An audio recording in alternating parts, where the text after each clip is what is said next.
A guy named Ricky moved to a new city. He was alone, so he decided to take a pet. I found the address of the nearest shelter on the internet and went there.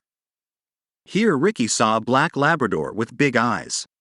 The young man took it. The dog's name was Ray. The shelter said that he is obedient, knows commands, but is very sad. The new owner gave the animal a few days for rehabilitation in his house. But even after 2 weeks, the dog was still sad, did not obey commands, and was not even distracted by his name. Ricky decided to return the dog to the shelter. He started looking for the shelter's phone number in Ray's documents and came across some kind of letter.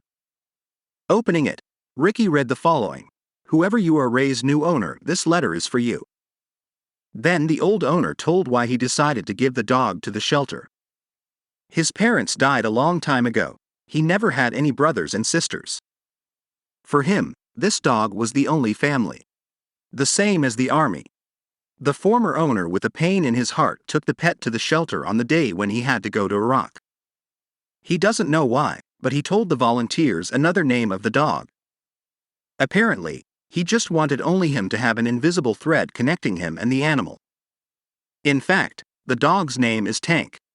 The man called him that because he was a tank driver.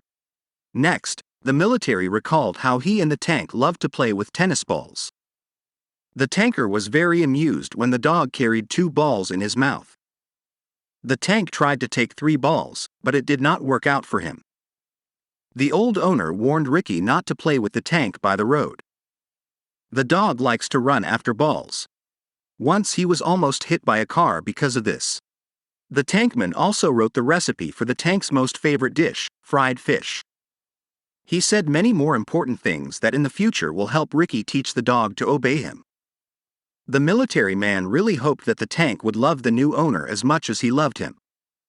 If you're from this neighborhood, then maybe you've heard my name, Paul Mallory. Although Ricky had only recently arrived in the city, he had heard that name.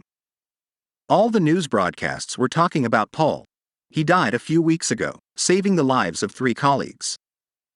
After reading the letter to the end, Ricky approached the dog and said softly in his ear, "Let's go, Tank, let's play." The dog was replaced, his ears rose, and his eyes shone. Ricky started stroking the dog, repeating his name. The dog was happy. Then the tank ran into another room and brought 3 balls in its mouth. Ricky smiled and said, "You and I are not alone, Tank. The floor is invisible, but it will always be with us."